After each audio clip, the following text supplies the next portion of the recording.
Olá, irmãos, a paz do Senhor. Estamos iniciando mais um EBD na TV. Eu sou o pastor Henrique, morava em Imperatriz, Maranhão, agora moro em Americana, São Paulo.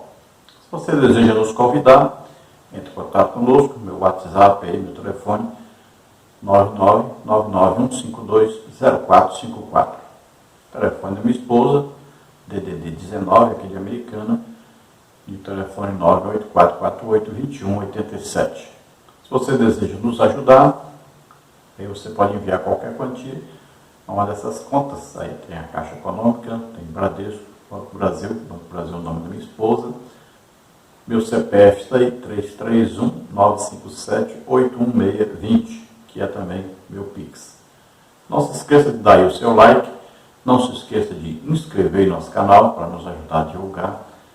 E lembrando que no nosso blog você encontra aí os slides que nós usamos aqui, também a lição escrita.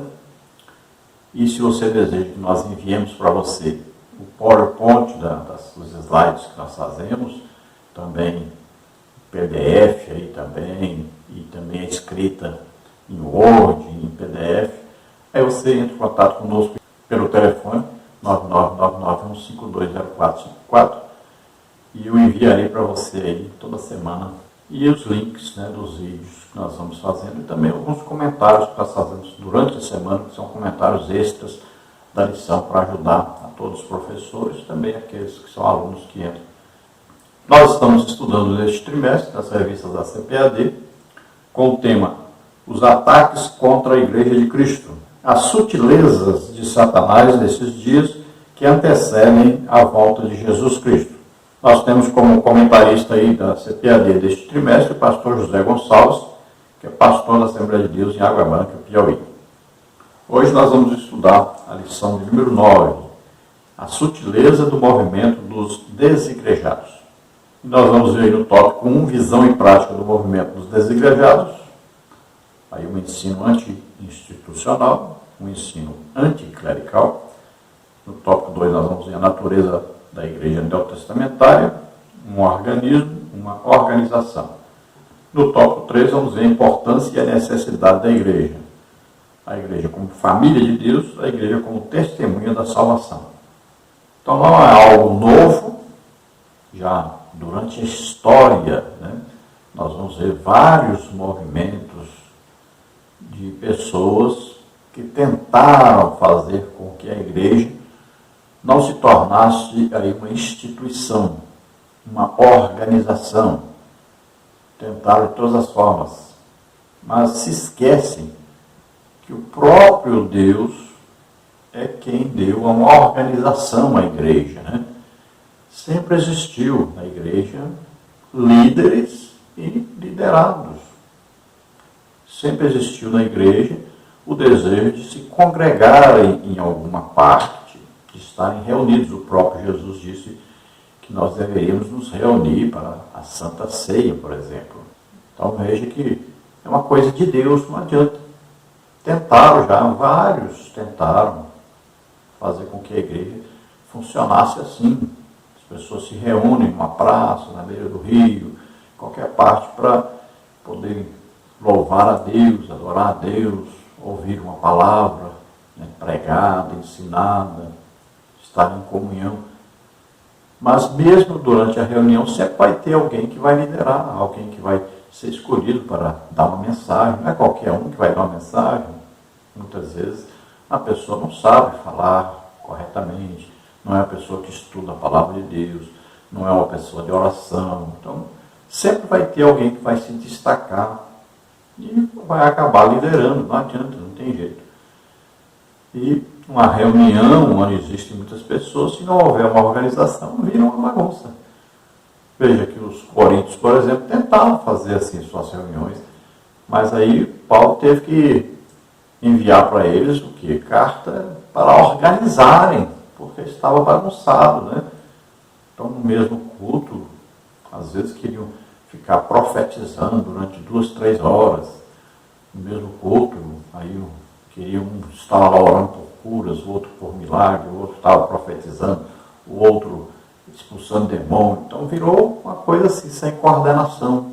Então Paulo escreveu para eles exatamente para organizar, para que o culto fosse organizado, para que a igreja tivesse uma organização.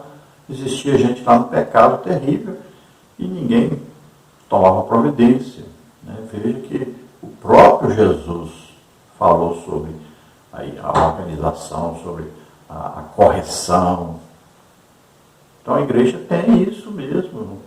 Não tem como viver sem organização, sem autoridade. Olha, a Bíblia fala sobre nós orarmos, né, pelos que presidem sobre nós. Então existem pessoas que presidem. Existem os líderes, existem os liderados em qualquer sociedade. E você sozinho, se você for querer ficar sozinho, você não está sendo cristão, porque o cristão sempre ama as pessoas, sempre quer abençoar as pessoas, quer ajudar as pessoas. Não tem como viver só. Isso não é cristianismo, viver sozinho. Temos que nos relacionarmos com outras pessoas, mesmo porque todo crente deve evangelizar, deve ganhar almas, deve procurar fazer com que o evangelho seja conhecido o máximo possível. E também, em casa, você escolhe a mensagem que quer ouvir. Mas você não é para ser assim. Você precisa procurar ir à igreja para ouvir o que Deus quer falar com você. Não é o que você quer ouvir. Tem que ser o que Deus quer falar para você.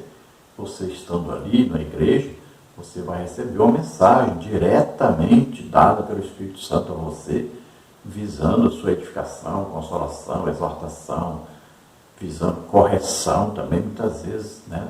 Todos nós precisamos nos arrependermos, que nós pecamos todos os dias, temos que nos arrepender, temos que nos reconciliar com Deus. Se houver qualquer problema com os irmãos, nós vamos perdoar, vamos nos reconciliar com Ele, vamos nos ajudar uns aos outros. Então, isso é cristianismo, é amor. Então, nós amamos a Deus sobre todas as coisas, mas amamos aos outros como a nós mesmos. E não existe perfeição. A igreja é formada por pessoas imperfeitas. Pessoas são como um edifício aí, a igreja, né? De pedras. E as pedras têm arestas, de vez em quando uma esbarra na outra, arranha. Isso é normal. A igreja, quando começou, tinha também essas pessoas. Veja o trabalho que Paulo teve com os judaizantes, por exemplo, que estavam e faziam parte da igreja de Jerusalém. Imagine. Nós vamos ver João, o apóstolo João, já bem idoso, e ele diz que tinha ali um líder que não recebia ele, não recebia suas cartas, não lia na igreja, também não recebia até as pessoas que ele orientava para visitarem a igreja, essa pessoa não recebia. Veja, um apóstolo como João, no final da sua vida, sendo tratado assim. Então, nós vamos ver isso em todo o tempo, em todas as épocas da igreja, houveram problemas de relacionamentos e sempre teve a instituição, a organização. Por isso que a Bíblia fala aí, tem os apóstolos, os profetas, os evangelistas, tem os pastores, tem os mestres, e além desses tem os diáconos, tem os presbíteros, né, os evangelistas eclesiásticos aí, né? A igreja sempre teve uma organização desde o seu início. Podemos ver, por exemplo, que a igreja em Roma congregava nas catacumbas, mas estavam ali reunidos, unidos, fazendo cultos, mesmo escondidos do governo, faziam cultos e tudo organizado, tinha liderança. Quando Constantino resolveu liberar para que houvesse igrejas, mas isso já existia há muito tempo. Eles foram, mas já havia uma organização antes. Se nós formos lá em países árabes, por exemplo, onde as pessoas congregam lá escondidas, né? A China, por exemplo, tem a maior igreja do mundo hoje, mas a igreja é escondida. Veja só. Porque se fizerem um prédio, ou se congregarem para todo mundo saber, o governo exige que haja ali uma adoração aos seus líderes. Então eles precisam se congregar escondidos. Mas existem lideranças, organização. Então, o que nós podemos perceber é que essas pessoas não querem ser liderados por pessoas que não têm nelas a humildade cristã, a submissão a autoridades. E a Bíblia fala sobre a autoridade, sobre a submissão. Toda a autoridade foi dada por Deus. Se existe uma liderança, uma autoridade, foi dada por Deus. E nós temos que nos submeter a estas autoridades. Vamos ver o textual da lição, que está em Hebreus 10, 25. Não deixando a nossa congregação, como é costume de alguns. Antes, admoestando-nos uns aos outros, e tanto mais quanto vedes que se vai aproximando aquele dia. Então veja que se nós cremos que Paulo escreveu Hebreus, naquele tempo já foi escrito, não deixando a nossa congregação, como é costume de alguns. Então alguns já deixavam as suas congregações e queriam se congregar separados. Olha, às vezes a pessoa é ofendida por alguém na igreja, ele para de se congregar. Então essa pessoa está aí ofendida, ela precisa o quê? De visita, né, dos irmãos, precisa de muito amor para levar de volta. Se ele não está satisfeito num lugar, ele pode congregar em outro lugar, mas não precisa ficar em casa, separado, entristecido. Não, procura outra igreja. São quantas denominações que nós temos? E cada denominação, quantas congregações tem? Então a pessoa não precisa ficar sem congregar. Não está congregando aqui, vai congregar ali. Ah, você não quer congregar nesta denominação. Quantas denominações existem? Vá para outra. O próprio Jesus disse que vocês vão ao lugar. Não recebeu vocês ali? Vai, sacode a poeira do pé daquele lugar ali e vai para outro lugar. É simples. Agora, ficar sem congregar, não, aí não está certo. Então, você pode congregar em outro lugar, em paz, tranquilo, não se preocupe com se a pessoa está dizendo uma coisa, se os outros estão falando, se não estão. Não se preocupa com isso não, viva em paz com Deus. E lembre-se, quem tem altar não precisa de púlpito. Você tem um altar na sua casa, todo dia você pode orar, você pode jejuar toda semana, você pode estudar a Bíblia, você pode evangelizar, você pode fazer muito para Deus. Agora, precisa congregar. Todos, tem muitos pregadores, né? E aí, não está pregando, não tem agenda, aí não está congregando. Também é um absurdo, precisa congregar. Nós precisamos nos submeter às autoridades, ter alguém sobre nós, precisamos ouvir a palavra de Deus pregada pelas pessoas, ensinada pelas pessoas. Aí quanta gente não frequenta a escola bíblica dominical, que são obreiros, às vezes são pregadores, então não querem frequentar. Não, que lá o ensino é fraco. Mas como? Sempre vai ter alguma coisa que nós vamos aprender.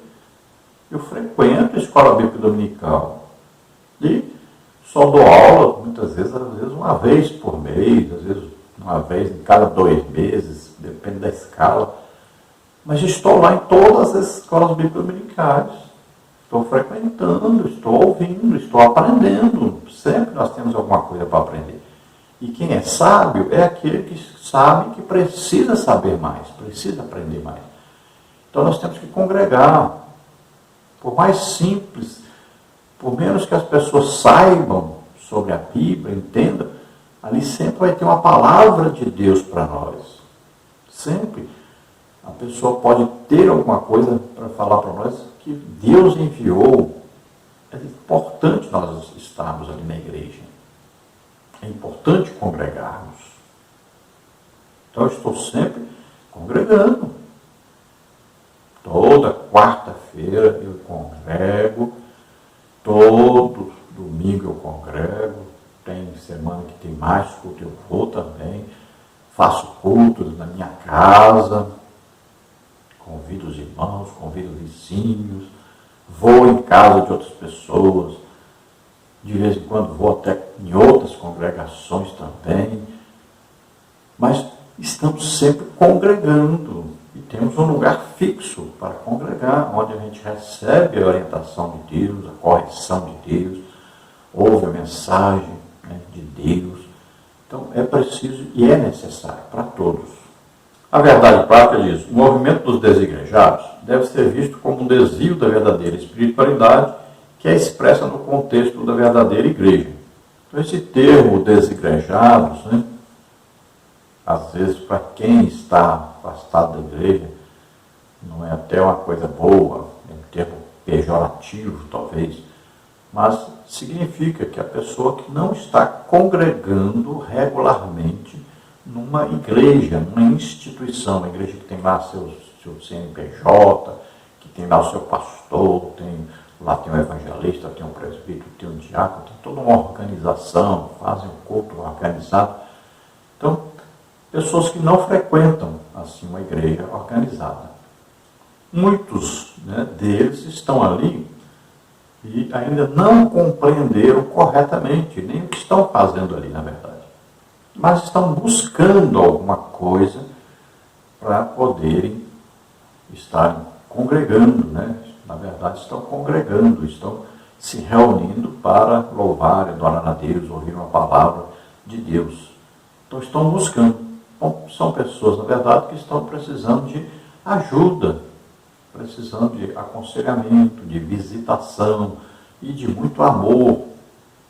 Então, é um papel muito importante na igreja, o pastor e ali os líderes, esse papel de visitação para ajudar essas pessoas. Mesmo que elas achem que não precisam de ajuda, mas estão demonstrando que precisam. Todas as pessoas na igreja podem ter um trabalho evangelístico. Você não precisa nem pedir a permissão para ninguém para fazer um trabalho evangelístico. Você pode visitar as pessoas, orar por elas, aconselhar.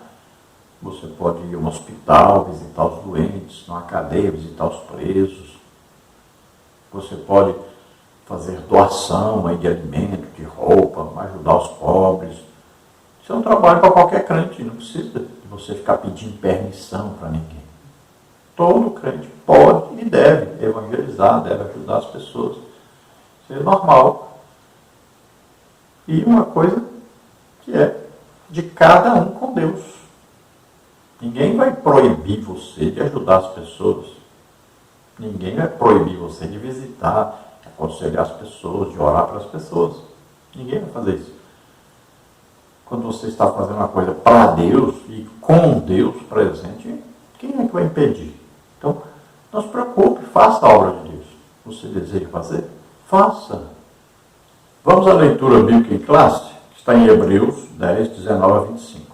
Tendo, pois, irmãos, ousadia para entrar no santuário pelo sangue de Jesus, pelo novo e vivo caminho que ele nos consagrou, pelo véu, isto é, pela sua carne, e tendo um grande sacerdote sobre a casa de Deus, cheguemos com verdadeiro coração e inteira certeza de fé, tendo o coração purificado da má consciência e o corpo lavado com água limpa, retenhamos firmes a confissão da nossa esperança, porque fiel é o que prometeu, e consideremo-nos uns aos outros para nos estimularmos ao amor e às boas obras, não deixando a nossa congregação, como é costume de alguns, antes admoestando-nos uns aos outros, e tanto mais quanto vedes que se vai aproximando aquele dia. Então veja, nós temos um Salvador, Jesus Cristo, que deu a vida por nós, se sacrificou por nós, morrendo na cruz do Calvário, formando assim um povo salvo, todos aqueles que ouviram o Evangelho e creram nesse Evangelho, creram na salvação em Jesus Cristo, que fez um único sacrifício, perfeito sacrifício, morrendo na cruz por nós, nos dando a oportunidade de nos achegarmos a Deus. Então, crendo nisso, nós nos tornamos o quê? Uma igreja, um corpo de Cristo na terra. Cada um sendo um membro, todos juntos formamos um corpo. A cabeça desse corpo é Jesus Cristo. Agora, todos nós vamos procurar nos aproximarmos uns dos outros, ajudando-nos uns aos outros, colaborando uns com os outros, amando uns aos outros, procurando, nesta união, sermos todos edificados, consolados, exortados, procurarmos fazer a obra de Deus, ganharmos almas, ajudar as pessoas, né? Tudo isso, vamos procurar, de todas as maneiras, nos esforçarmos por sempre praticarmos o amor. E o amor, ele sempre vai manifestar o perdão, a misericórdia, vai procurar a união. Sempre nós temos que perdoar as pessoas. Quantas pessoas falam, às vezes as pessoas falam mal da gente, perseguem, né? Levantam falso testemunho e tanta coisa. Isso é normal. Muita gente faz isso. Mas a gente está com Deus, está em paz com Deus, em união com Deus. Procure sempre ter uma comunhão com Deus, sempre. Comunhão com o Espírito Santo. Todos os dias, se levante de madrugada, ore. Ore pelo menos 1 hora por dia. Procure orar em línguas o máximo que puder. Jejue pelo menos uma vez por semana. Leia a Bíblia todo ano, leia a Bíblia toda. Procure ganhar almas. Procure produzir no reino de Deus. Tenha uma vida íntima com Deus. E isso vai levar você também a ter uma vida de comunhão com os irmãos, com a igreja. Então, não precisa, se você não está sendo recebido num lugar, se você não está sendo bem quisto em um lugar, às vezes as pessoas têm inveja, né? Às vezes as pessoas pensam, olham para você como um concorrente, alguma coisa. Olha, tem tantas denominações, vá para outra. Fique lá, congregue, ouça a palavra de Deus, fique em paz. Não tem problema. Se as pessoas não querem te dar oportunidade, procure um espaço. Você mesmo pode visitar as pessoas, orar por elas, pode pregar. Tem internet hoje, você pode fazer live, você pode fazer vídeos, distribuir para toda parte. Procure fazer alguma coisa. Procure se ocupar na obra de Deus. Se você deseja dar uma oferta desse, se deseja não dá, se você quer dar um dízimo, dá, se não quer, não dá. Não se preocupe. Ninguém vai te obrigar a fazer as coisas. Isso é tudo por amor, é desejo que você tem no seu coração. Ninguém pode te obrigar a nada. Então, esteja congregando, esteja em paz, tranquilo. Um dia você vai entender melhor essas coisas e você participa mais. Enquanto isso, congregue, ouça a palavra de Deus, esteja ali presente. Vamos ver a introdução que está na lição. Nas últimas décadas, os desigrejados, ou os também conhecidos como sem igreja, cresceram em escala exponencial. São pessoas que dizem ser cristãs, mas não estão filiadas a igreja nenhuma. Paradoxalmente, este grupo religioso, que diz não possuir hierarquia religiosa, código doutrinário, nem tampouco nenhuma estrutura arquitetônica onde possa se reunir, diz ser o legítimo modelo de igreja do Novo Testamento. Nesse aspecto, acredita reproduzir os cristãos primitivos. As outras igrejas, por possuírem estrutura organizacional, são consideradas como apóstatas ou desvios do modelo original mostrado no Novo Testamento. Nesta lição, procuraremos entender a natureza desse fenômeno religioso, destacando tanto o seu aspecto social como também espiritual. Dessa forma, a nossa análise procurará entender como pensa um desigrejado, suas crenças e práticas. Feito isso, mostraremos a verdadeira natureza da igreja neotestamentária que, ao contrário do que os desigrejados afirmam, não é apenas um organismo, mas também uma organização.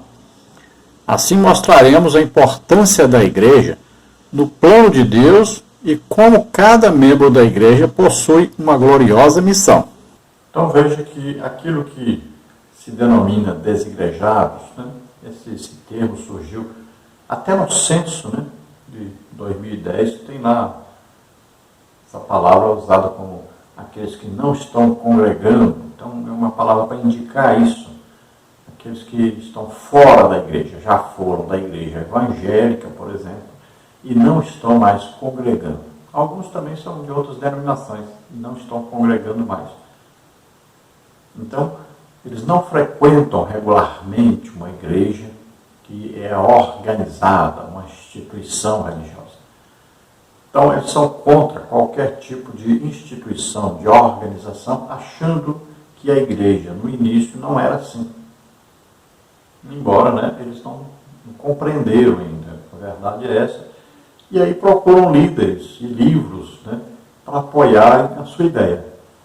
E é fácil de entender, né, quem vai ler a Bíblia vai ver no início da igreja, que já havia organização no início da igreja. Os apóstolos, né, que coordenavam todo o trabalho, e aí você pode ver que existiam, por exemplo, diáconos. No início da igreja já haviam os diáconos.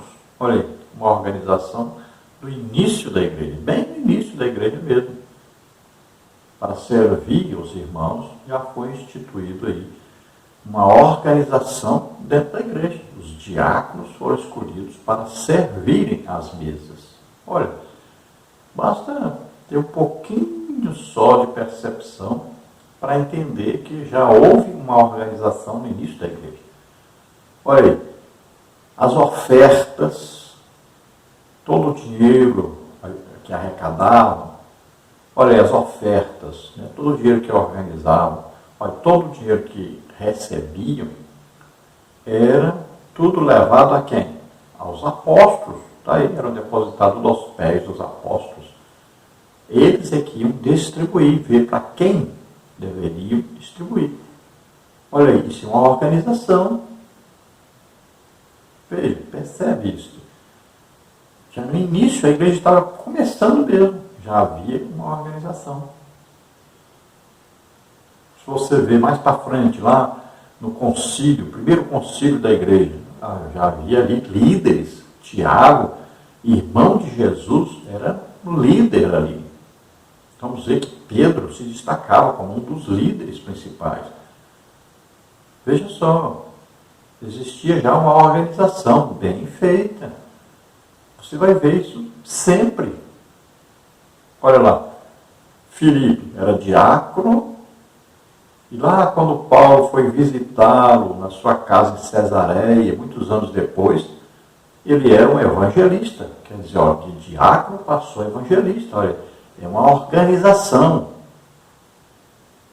Veja só que tinha um título, ele tinha uma posição dentro da igreja. Veja bem, então, se nós lermos bem direitinho, procurarmos direitinho, nós vamos entender que a igreja tinha uma organização bem feita, funcionando, para que houvesse realmente uma ordem, um progresso, né, na evangelização, na pregação do evangelho, no ensino.